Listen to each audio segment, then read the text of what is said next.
Basile, votre application de recherche immobilière, présente Sud Radio, parlons IMO, Sylvain Lévy-Valency. Chaque samedi à la même heure sur Sud Radio et jusqu'à 10h, nous parlons de votre logement avec le fondateur de Radio IMO, Sylvain Lévy-Valency. Bonjour. Bonjour Jean-Marie et bonjour à tous. Au programme aujourd'hui. Au programme, Jean-Marie, on va parler de rénovation énergétique, on va parler du problème numéro 1 des Français, c'est comment faire de bons travaux, comment être accompagné et surtout décrypter l'actualité avec l'opacité des aides que l'on connaît, notamment pour l'habitat individuel et collectif. Et on va aussi répondre aux questions que nous posent ceux qui écoutent Sud Radio sur le répondeur au 0826 300 300. Et absolument Jean-Marie, comme toutes les semaines, vous n'hésitez pas à nous appeler pour nous faire part de vos problèmes. Vous faites comme d'hab, vous postez vos questions, on vous répond et on va s'intéresser cette fois-ci au mal logement, un fléau qui se généralise, qu'on avait abordé d'ailleurs la semaine dernière Jean-Marie. Et enfin ensuite, comme d'habitude, nous ferons le tour de France des biens coups de cœur de la rédaction avec notre ami Grégoire. On verra ce qu'on peut acheter. Et Avignon. Oh, Avignon, sur le pont d'Avignon, on y achète, on verra ça. Allez, tout de suite, on commence avec Grégoire Darico, justement. Bonjour à vous, mon cher Grégoire. Les informations immobilières de la semaine à retenir. Sylvain. Alors oui, cette semaine, Grégoire, on va commencer par une règle méconnue qui peut coûter très très cher aux propriétaires qui réalisent des travaux. Tout à fait, Sylvain. Alors cette semaine, je vais vous parler des travaux obligatoires à réaliser, les travaux de rénovation. Des travaux qui sont nécessaires pour la bonne tenue de la copropriété, des travaux d'entretien réguliers, des rénovations, des réparations, des améliorations. Et le problème, c'est que certains locataires sont gênés par ces travaux, surtout s'ils sont réalisés en site occupé. On a des nuisances sonores, des nuisances visuelles, des nuisances odorantes, etc., etc. Les gênes peuvent être multiples. Alors, qu'est-ce qu'on fait? Parce que la question, c'est, on va leur répondre à nos auditeurs. Qu'est-ce qu'on peut faire pour quand ça arrive Mon cher Sylvain, il faut déjà savoir que ces travaux, ils sont légaux dès lors qu'ils sont validés par l'Assemblée Générale des copropriétaires et s'ils se situent à l'extérieur des appartements. Ensuite, il faut savoir que selon la loi, ces travaux ne constituent pas des nuisances. Le Code civil prévoit en effet que le locataire doit souffrir les réparations urgentes et qui ne peuvent être différées jusqu'à sa fin. Quelle incommodité qu'elle lui cause. C'est l'article 1724 du Code civil.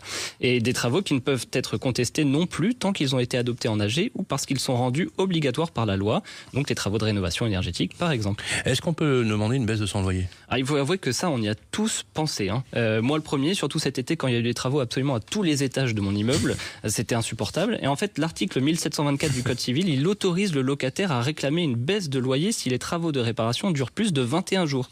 Voilà, le prix du loyer sera donc diminué à proportion du temps et de la partie de la chose louée dont il aura été privé. Alors attention, faut d'abord passer par une négociation avec son propriétaire. Ne tentez surtout pas de vous faire justice vous-même, parce que ça c'est illégal. C'est parfois plus rapide. Tout à fait, mais alors là vous serez sans doute condamné. Et si vous êtes sans réponse de votre propriétaire, vous pouvez d'abord saisir la commission de conciliation pour tenter de trouver une solution à l'amiable. Et si ça ne marche toujours pas, une action en justice est toujours possible, même si elle sera, je dois vous l'avouer, un petit peu longue. Sauf que si je vous suis, mon cher Grégoire, ça c'est pour, imaginons que les parties communes soient inaccessibles par exemple, parce qu'il y a des travaux dedans. En revanche, le marteau-piqueur du voisin du dessus, parce que monsieur veut casser le mur porteur pour faire une cuisine américaine, je peux rien faire. C'est pour ça que moi je le mur porteur, à mon avis, il lui faut quand même. Oui, il la demande. Là, il lui faut une autorisation. Il faut quand même que ça vous concerne et que ça concerne effectivement votre espace à vous. Oui. Alors, on va poursuivre quand même avec une bonne nouvelle dans tout ça, concernant les taux directeurs. La BCE baisse ses taux. Et oui, la BCE a décidé de baisser les taux directeurs jeudi dernier. Une bonne nouvelle pour les potentiels acheteurs et une tendance qui devrait se poursuivre. Bonne nouvelle car elle devrait entraîner une diminution des taux de crédit immobilier. C'est la deuxième fois cette année que la Banque Centrale Européenne décide de baisser ses taux après 10 hausses en 15 mois. Une décision qui va donner un peu d'air frais à tout le monde. La BCE a décidé cette baisse alors que l'inflation continue de reculer et de se rapprocher de l'objectif de 2% qui avait été donné. Elle est actuellement à 2,2% fin août. Pour comparaison, en août 2023, elle était à 5,3%. Donc en ce qui concerne les taux, ils continuent de baisser et devraient approcher les 3% d'ici la fin de l'année 2024. Une bonne nouvelle pour le marché de l'immobilier. Et d'ici quelques semaines, on pourra décemment emprunter à des taux situés entre 3 et 3,3%. Alors, on va tâcher de terminer ce journal avec une nouvelle insolite, Grégoire. Oui, effectivement, mon cher Sylvain, puisque vous êtes toujours le plus connecté d'entre nous, je vous emmène sur Vipi. Alors, feu, vente privée. Merci, mon cher. Il a des antennes. Figurez-vous que des les promoteurs ont mis 100 appartements neufs à vendre sur la plateforme VP pour éponger leur stock. Et cette vente, elle va être lancée le 17 septembre prochain avec des remises jusqu'à 89 000 €. Les appartements, ils iront du studio 5 pièces aux 5 pièces. Et une fois le bien choisi, le client se verra redirigé vers le site du promoteur. En fait, c'est une façon d'accélérer les ventes d'ici la fin de l'année. Les participants seront des promoteurs bien connus, Nexity, Kaufman & Broad, Marignan, les nouveaux constructeurs ou Verrekia. Ils font les soldes. Ils font cette opération pourquoi ? Alors en fait, pour déstocker. Alors c'est pas la première fois que des programmes sont en vente sur un site, mais il est vrai que cette démarche elle est peu commune. Elle s'explique par l'ampleur des stocks qu'ont les promoteurs et à la fin de l'avantage fiscal Pinel qui approche à grands pas puisqu'il prend fin au 31 décembre de cette année. Sachez que les promoteurs fourniront un effort conséquent durant cette vente entre baisse des prix, cuisine aux frais de notaire offerts, etc., etc. Donc foncez sur VP. Est-ce que la rénovation énergétique sera proposée aussi ? Ça tombe bien. On va en parler dans un instant, Absolument. Mon cher Sylvain, avec votre invité. Avec notre invité qui est directeur général de Sofinco, nous recevrons Franck Coniga. À tout de suite sur Sud Radio.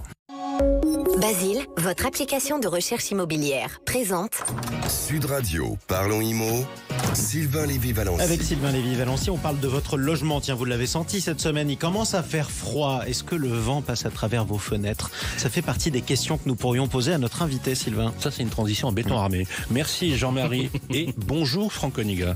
Bonjour Sylvain Valency. Vous êtes directeur général de Sofinco. Je vous remercie beaucoup d'avoir répondu à cette invitation.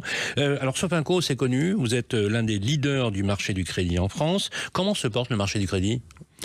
Le marché du crédit en France est atone. Il baisse de 1% sur le premier semestre et c'est le reflet de la consommation des Français, du relatif attentisme qu'on constate dans notre économie, tout simplement. Alors, Sofinco, vous êtes un acteur majeur de la rénovation énergétique. Vous avez fixé de réelles ambitions en termes de rénovation. J'aimerais que vous disiez à nos auditeurs, à tous ceux qui nous écoutent, comment vous articulez ces ambitions et vos projets. Alors, le métier de Sofinco, c'est de financer les projets des Français, soit directement, soit au travers de professionnels. Donc, sur la rénovation énergétique, nous avons 4000 partenaires et chaque jour, nous agréons de nouveaux partenaires pour pouvoir distribuer du crédit et porter l'effort de financement au plus près des Français. Le sujet de la rénovation énergétique, il est majeur pour notre économie, il est majeur pour les Français, il est extrêmement important pour Sofinco. L'enjeu est colossal. Près de 20% des logements ont des étiquettes énergétiques F ou G, et donc nous faisons face à un mur d'investissement qu'il va falloir accompagner. Un double enjeu, réduire la facture énergétique pour les Français. Alors, on a des bonnes nouvelles pour le début d'année prochaine, puisque la Commission de régulation de l'énergie annonce une baisse des factures de l'ordre de 10%. C'est une bonne nouvelle, mais faut pas se duper. Je pense que à terme, à moyen terme, l'énergie sera toujours plus chère. Donc nous devons agir sur le sujet pour réduire la facture et puis aussi pour avoir une empreinte sur notre environnement qui soit plus soutenable. Alors justement, c'est intéressant ce que vous dites parce que finalement, quelque part, je vous perçois comme un allié objectif des financeurs publics, comme l'ANA ou l'ADEME. Le gouvernement, la feuille de route qui a été fixée à la loi dans la loi climat et résilience, va fixer la rénovation à 200 000 logements par an, globalement. Qu'est-ce que vous pensez de ce calendrier ? Est-ce qu'à votre avis, il est tenable ? Et est-ce que, par exemple, vous seriez peut-être favorable à un moratoire, un élargissement un petit peu du calendrier ? Qu'est-ce que vous en pensez ? Alors écoutez, le calendrier, il est ambitieux comme le précise la loi climat et les engagements que nous avons pris à horizon 2030. L'enjeu en fait et la vraie question, c'est la capacité des Français à pouvoir investir sur ces questions alors que l'inflation a eu un impact réel sur le reste à vivre des ménages. Et moi, ce que je constate, c'est que début 2024, les pouvoirs publics ont décidé de revoir les aides pour les flécher uniquement sur les rénovations globales, donc les travaux les plus importants, pour après faire marche arrière en mai. Alors évidemment, ce mouvement-là de début d'année a donné lieu à une baisse extrêmement forte des demandes d'aide, puis rétropédalage en mai où on a accepté les monogestes, donc les travaux les plus simples, et on a ouvert la prime rénov. Et ces allers-retours en fait sont de nature à perdre les Français et les professionnels. Donc pour nous, si vous voulez, l'enjeu, il est d'assister en effet les pouvoirs publics dans cet effort et nous serons présents. C'est notre devoir. Absolument. Qu'est-ce qu'on peut faire pour accélérer, Franck Coniga, la transition ? Alors, notre conviction, c'est que les professionnels, donc les installateurs, ceux qui vont vous conseiller sur les installations photovoltaïques, le mix énergétique, les pompes à chaleur, les rénovations, donc les fenêtres, les toitures, les professionnels sont les grands oubliés des politiques publiques. Or, nous pensons qu'ils sont la clé de voûte pour réussir à accélérer. Les freins sont encore extrêmement nombreux et les auditeurs qui nous écoutent le vivent au quotidien. Je veux parler de la sédimentation des aides. On en a à peu près à tous les étages, ça bouge, et c'est difficile de s'y retrouver. À quel artisan confier mes travaux? On a 60 000 artisans RGE sur 500 000, c'est trop peu. RGE, on rappelle, reconnu garant de l'environnement. Absolument. Et il y a en fait finalement un manque d'information. Qui est d'ailleurs, le RGE, pardonnez-moi, un préalable pour percevoir les aides. Absolument. Faites confiance à un artisan RGE. Il vous accompagnera dans le dispositif. Pour autant, le professionnel est un professionnel de l'économie d'énergie, un professionnel des différentes technologies que j'ai évoquées, et ça ne doit pas être un professionnel de la fiscalité ou des aides publiques. Donc nous devons lui simplifier la vie. Dans l'accès à l'information, le Sofinscope que nous faisons chaque année sur l'éco-rénovation avec Opinionway montrait que 75% des Français ne connaissent pas les aides. On peut les comprendre, c'est extrêmement complexe. Et seulement 15% des Français qui ont fait des travaux se sont fait accompagner. Donc là, il y a un vrai travail à faire. Et notre démarche, Sofinco, qui sommes financeurs, va être d'aller au-delà du strict sujet du financement. Alors justement, vous l'avez rappelé, opacité des aides, opacité des financements, rétropédalage, vous avez rappelé, ça pourrait prêter à rire, mais ça ne l'est pas, parce qu'il y a quand même des Français qui vivent dans un inconfort d'été comme un inconfort d'hiver, parce qu'avant on parlait beaucoup de l'énergie pour le chauffage, mais il y a aussi le confort d'été dont on parle de plus en plus. Les Français qui ont des difficultés à la fois de pouvoir d'achat, rencontrent des difficultés financières qui les empêchent sereinement d'envisager de rénover leurs biens. Et on le voit de plus en plus, puisque un bien non rénové, vous savez, un bien c'est un métabolisme lent, quand il est mal entretenu, il se dégrade. Comment on peut faire pour mieux les accompagner ?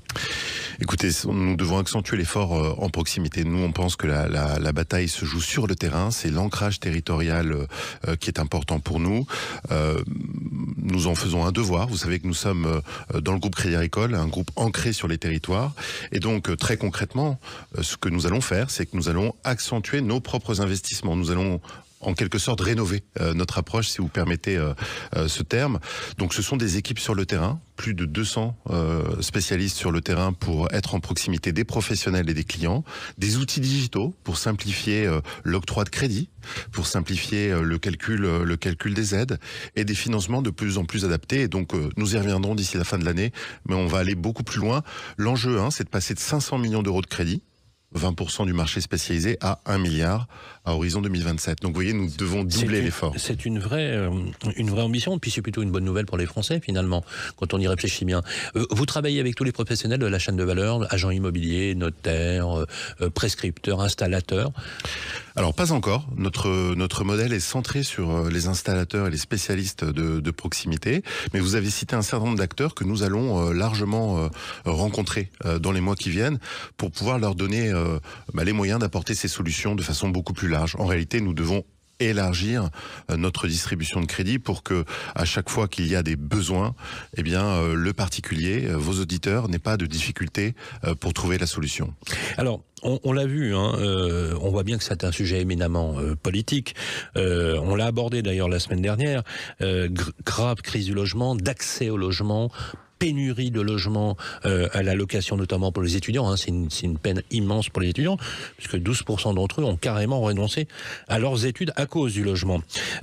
Comment on fait quand on s'appelle Sofinco, qu'on fait face à cette crise majeure du logement, alors que la rénovation énergétique est un sujet éminemment puissant, auquel l'ensemble des Français souscrit. Il n'y a pas de planète B, faut être très clair. On est tous confrontés au même sujet. C'est un sujet sociétal, voire même anthropologique d'ampleur. Comment on fait pour que ça ne passe pas la trappe, finalement, voilà. Alors, sur l'autel de la rigueur budgétaire. Alors, pour que le sujet ne passe pas la trappe, d'abord, il faut tenir compte du fait que la réglementation va contraindre notamment les propriétaires bailleurs à faire ces travaux-là. vous le savez. Les passoires énergétiques, notamment en G, ne pourront plus être louées en 2025. Je crois qu'à horizon 2028, ce sont les cotations F qui seront concernées, tout à fait. etc., etc. C'est comme pour les voitures dans les centres-villes des métropoles, c'est pareil, de moins en moins. Absolument. Donc en fait, la loi devient coercitive, et donc nous devons répondre par notre métier. Notre métier, c'est de financer les projets d'investissement des Français. On s'adresse là, évidemment, à des propriétaires. Donc, une partie des Français que vous avez cités ne sont pas directement concernés par les efforts qu'on va faire sur la rénovation énergétique. Vous savez, pour rénover son logement, il faut être propriétaire. Donc, en soi, c'est déjà un privilège. Il faut alerter aussi, puisque pas plus tard qu'hier, avec Jean-Marie, nous avions interviewé le président de la FNIM qui avait poussé un coup de gueule. Vous l'avez rappelé, très justement, Franck Onigal, au 1er janvier 2025, l'habitat étiquette G seront impropres à la location. En fait, il y a une incertitude juridique qui plane sur les propriétaires qui, en ce moment même, louent des logements classés G. C'est-à-dire que possiblement, les locataires pourront se retourner contre eux à partir du 1er janvier, si j'ai bien compris. C'est pas exclu juridiquement parlant. La loi ne précise pas le cadre, puisqu'on parle dans la loi climat et résilience qui a été adoptée donc 21 août 2020, qui dit très précisément tous les baux signés et les baux en cours. Donc c'est une... Alors, bien évidemment, parce que vous êtes un banquier, vous êtes un financeur, Franck Onigal, le principe de confiance est un élément clé dans l'algorithme économique de notre pays. Confiance, stabilité des règles sont les maîtres mots, nous le savons. Mais pour mettre une note positive dans cette ambiance un petit peu anxiogène, c'est clair. Je souhaite également vous informer, mais vous le savez sans doute, que à partir du début de l'année prochaine, les plafonds des aides vont évoluer. Ils vont évoluer dans le bon sens. Ça, c'est une bonne nouvelle. C'est une bonne nouvelle. Aujourd'hui, on pouvait avoir jusqu'à 100% de prise en charge pour les foyers très modestes et 40% pour les foyers à revenus les plus élevés. Ces plafonds vont remonter. Donc pour les foyers à revenus les plus élevés, on va passer de 40 à 60. Et pour les foyers de revenus à revenus intermédiaires, on va passer de 60 à 80. Donc j'ai envie de dire, c'est le moment de s'intéresser à cette question-là, d'autant que l'hiver approche. Alors, l'hiver approche, avec effectivement l'inconfort d'hiver est un vrai sujet. J'ai une dernière question à vous poser, justement. On le voit bien que dans le marasme ambiant, vous avez raison, c'est vrai qu'en ce moment, la période est un peu anxiogène, on peut le comprendre. On vit un mal logement, une crise qu'on n'a pas connue depuis 50 ans, pour être très clair là-dessus. Le sujet des travaux est le sujet, vous savez, avec le déménagement le plus stressant pour les Français. Dans votre réflexion, aussi, avec vos prescripteurs, vous essayez effectivement de présenter le financement, mais pas uniquement sous la forme d'un crédit, mais sous la forme d'un accompagnement, de quelque chose, en disant, nous, Sofinco, on vous accompagne, nous sommes les partenaires de vie, finalement, de votre confort d'été et de votre confort d'hiver, et vous réconciliez aussi des mondes. D'ailleurs, je crois que vous avez une punchline très sympa sur le sujet. En fait, vous l'avez compris, il y a des freins à tous les étages, nous devons simplifier la vie des professionnels et des clients, et notre enjeu va être de montrer qu'investir dans une rénovation de son habitat, c'est bon pour la planète et ça peut être bon pour la fin du mois. En fait, on essaie de réconcilier la fin du monde avec la fin du mois. Merci beaucoup. On ne pouvait pas conclure aussi bien. Franck Onigal, je rappelle, vous êtes le directeur général de Sofinco. Sofinco, qu'on retrouve aussi d'ailleurs sur les dossiers de l'automobile notamment. Là aussi, il y a un grand sujet de planète, tout simplement. Merci à vous. Merci. À suivre sur Sud Radio, 0826 300 300, le numéro que vous avez composé pour nous poser vos questions. Ça tombe bien, on y répond dans un instant. Basile, votre application de recherche immobilière, présente Sud Radio, parlons IMO, Sylvain Lévy-Valency. Avec le fondateur de Radio Imo, jusqu'à 10h, on parle de votre logement et on répond aux questions que vous avez posées sur le répondeur de Sud Radio au 0826 300 300. Sylvain, on va en parler dans un instant parce que ça vous concerne. avec la Massif, économisez en changeant d'assurance de prêt immobilier. Conditions sur massif.fr. La Massif présente Sud Radio, parlons IMO, ça vous concerne. Sylvain Lévy-Valency. Absolument, et ça vous concerne, les amis. Vous êtes très nombreux et de plus en plus à nous écouter. Grégoire, cette semaine, nous avons eu un très joli message sur les répondeurs de Sud Radio. Oui, Sylvain, parce que la semaine dernière, je ne sais pas si vous vous en souvenez, on a abordé le thème du mal logement, un phénomène qui malheureusement prend de plus en plus d'ampleur. Et donc Raphaël nous a contactés puisqu'il a une nouvelle résolution en cette rentrée. Il voudrait faire partie d'une association. Il pense au bénévolat pour venir en aide aux personnes sans domicile fixe ou alors les personnes mal logées. Raphaël, il habite à Lyon et il a l'impression l'impression qu'il y a de plus en plus de gens qui dorment dans la rue, une impression qui est malheureusement vraie, on l'a vu avec les chiffres la semaine dernière. Donc je me suis dit qu'on allait accueillir un expert pour répondre à nos questions et aux questions de nos auditeurs. J'ai le plaisir d'accueillir Pascal Izoard Thomas, vous êtes directeur général d'Habitat et Humanisme. Bonjour Pascal. Merci de votre invitation. Merci à vous. Merci d'être avec nous. Et d'ailleurs, je rappelle, Pascal, que le fondateur, c'est le père Bernard Devers, qui est une personnalité emblématique, qui a beaucoup aidé pour le logement. On est très heureux et très fiers de vous avoir au téléphone. Oui, et excellente transition. Merci beaucoup Sylvain. Est-ce que vous pouvez nous présenter Habitat et Humanisme en quelques mots, Pascal, s'il vous plaît ? Eh bien, Habitat et Humanisme, c'est un mouvement qui a effectivement été créé par Bernard Devers en 1985, un mouvement qui s'est fondé sur le refus du fatalisme du sans-abrisme et pour répondre à l'exclusion, l'isolement des personnes en difficulté en agissant en faveur du logement. Le logement qui est un droit fondamental et dont personne ne devrait être privé.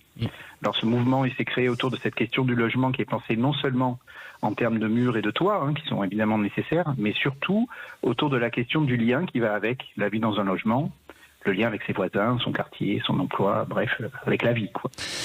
Pascal, la semaine dernière, on a évoqué le mal logement qui prend de plus en plus d'ampleur, on l'a dit. Est-ce que vous pouvez nous faire un petit topo sur la situation du mal logement en France en ce mois de septembre 2024 ? A priori, ça s'arrange pas, Absolument, c'est une situation qui est alarmante. Le dernier indicateur qu'on a eu, c'est celui qui a été livré il y a quelques jours par l'Union sociale pour l'habitat, qui témoignait récemment d'un nouveau record, et triste record, puisqu'il y a 2,7 millions de demandeurs de logements sociaux en France. Ça ne cesse d'augmenter.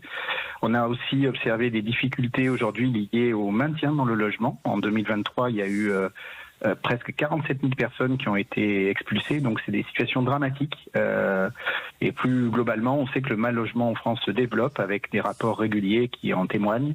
On parle de 4 millions de personnes, dont 330 000 sans domicile, d'après les derniers chiffres de la Fondation Abbé Pierre. Alors des chiffres qui sont effarants. Et vous, au quotidien, quelle est votre mission ? Comment est-ce qu'on peut l'expliquer à nos auditeurs ? Et comment aidez-vous très concrètement les personnes aujourd'hui ? Alors très concrètement, en tant que pour ce qui est de ma mission en tant que directeur général de ce mouvement et dans lequel aujourd'hui j'arrive, puisque j'ai pris mes fonctions il y a peu et auparavant j'étais directeur du SAMU social à Lyon précisément. Donc j'ai la chance d'arriver dans un mouvement qui est en pleine croissance c'est une fédération faite de 59 associations qui sont très implantées localement et qui agissent très concrètement et en étant très en lien avec l'ensemble des acteurs de leur territoire pour innover en apportant des solutions de logement. Il y a plus de 12 000 logements maintenant dans le réseau, en apportant aussi des solutions autour des questions du handicap, du vieillissement et puis aussi de la grande exclusion avec des aspects très sectoriels qui sont portés par des experts au sein de ce réseau. Et donc moi, mon rôle précisément sera de fédérer et d'accompagner tout cet élan. Et d'ailleurs, puisque je viens de prendre mes fonctions, là, je suis en train de rencontrer toutes les équipes de terrain un peu partout en France, et j'observe cette énergie qui est très ancrée sur les territoires pour lutter contre le mal logement, à la fois en développant ces solutions dont je pourrais peut-être vous parler après, mais aussi en étant très en lien avec les acteurs très professionnels du handicap, du vieillissement, pour apporter des solutions. Alors, comment est-ce que, c'est la question que nous posait Raphaël, comment est-ce qu'on fait pour devenir bénévole et travailler avec vous ? Alors, nous sommes présents dans 89 départements, il y a 6000 bénévoles à peu près, donc j'invite vraiment toute personne intéressée à se rendre sur habitat-humanisme.org pour découvrir nos nombreuses opportunités. On cherche vraiment tout type de profil, ça va de l'accompagnement des personnes très concret, dans la relation, ça va au bricolage, on cherche des architectes pour nous aider à développer des solutions, voilà, tout le monde a sa place. Est-ce qu'il y a une adresse, un site internet ? Donc habitat-humanisme.org. Il y a aussi d'autres solutions que le bénévolat. Il y a la possibilité aussi de devenir actionnaire solidaire, c'est-à-dire qu'aujourd'hui on a une foncière qui nous permet à nous de créer des solutions innovantes de logement, là où tout le reste des secteurs sont souvent bloqués. Donc nous, Quel type de solutions innovantes ? Eh bien, par exemple, on a développé des pensions de famille. Ça, c'est quelque chose dont on a été pionnier. On en avait parlé sur Sud Radio. Oui. Voilà, on a aussi travaillé à acheter ou à mobiliser des propriétaires solidaires pour, en sortie des pensions de famille, offrir des logements qui sont situés dans des quartiers équilibrés à ces personnes. Donc, soit on les loue, soit on les produit.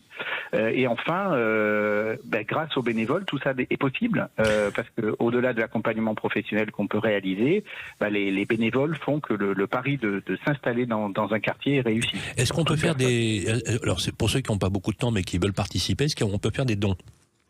Absolument, bien sûr, toujours sur le même site dont je vous parlais, habitat-humanisme.org. Et puis vous avez, alors là j'appelle plus particulièrement des propriétaires ou futurs investisseurs qui ont des projets immobiliers.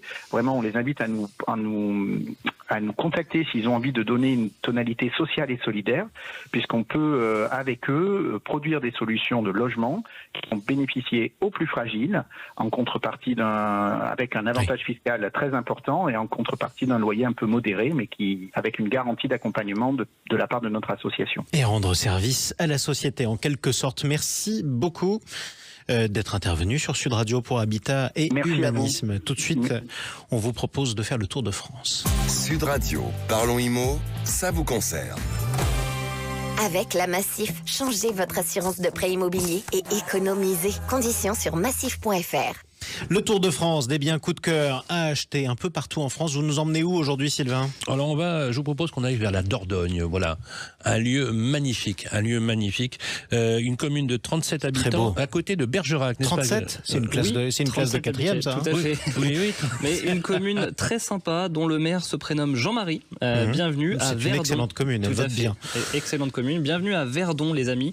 Moi, je vous ai trouvé une belle propriété qui a attiré mon œil. Une propriété de la fin du XVIIe siècle, érigée sur plus de 4,5 hectares de terrain et de bois. La maison en elle-même, elle fait 130 mètres carrés. Elle comprend une cuisine, un séjour, une belle mezzanine avec une vue magnifique sur les vallons alentours, une chambre et une salle de bain. Attenante à la maison, vous trouverez une grange de 300 mètres carrés qui peut être aménagée et exploitée comme bon vous semble. La maison, elle dispose également d'une terrasse de 35 mètres carrés et surtout d'une magnifique piscine. Enfin, vous trouverez sur la propriété un petit chalet de 28 mètres carrés, soit la taille d'un appartement parisien, qui peut être utilisé en chambre d'amis. Bon, c'est un village, c'est pas une propriété. C'est un petit village, village dans le village, et vous trouverez sur la propriété toujours un puits et un petit cours d'eau. Bref, une belle opportunité qui vous est proposée. Qu'est-ce qu'on fiche en ville, les amis, mais vraiment, pourquoi on s'embête?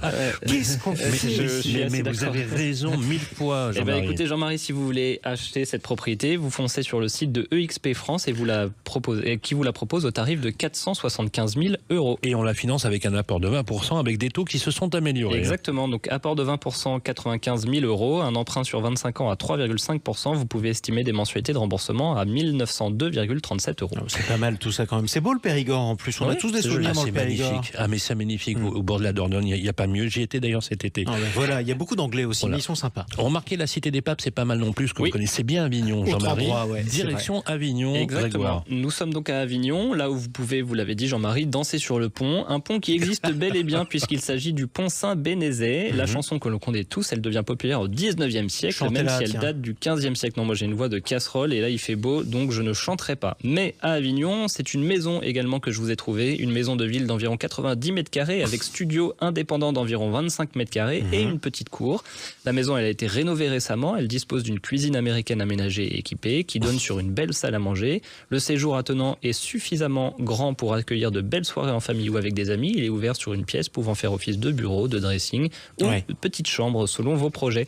À l'étage, vous aurez la partie nuit et 2 chambres plus une salle de bain spacieuse et lumineuse. C'est joliment dit. Tout à fait. Je me transforme, je fais vraiment de la poésie pour vous conseiller dans les biens immobiliers. Et cerise sur le gâteau, un garage avec porte automatisée de 25 mètres carrés, surtout un diagnostic de performance énergétique de C. Notre maison, elle est proposée au tarif de 220 000 € par l'agence Century 21. Alors, poésie et pâtisserie, bien sûr. Avec un apport de 20%, on peut le financer avec combien? 44 000 €, je crois. Donc 44 000 € pour l'apport, Sylvain, effectivement, et un emprunt sur 25 ans à 3,5% toujours. Vous avez des mensualités à 881,10 €. Merci Grégoire. Cet homme compte plus vite que son ombre. Merci à vous deux. On vous retrouve samedi prochain à 9h15 comme tous les samedis. On parle IMO sur Sud Radio. Émission à retrouver en podcast sur sudradio.fr. Elle sera rediffusée aussi mardi midi. Absolument, tous les mardis, c'est à midi sur l'application de Radio IMO et sur toutes les plateformes d'écoute. Ben voilà, merci pour le rendez-vous et à bientôt. Sud Radio, parlons IMO. Sylvain Lévy-Valency. Avec Basile, votre application de recherche immobilière.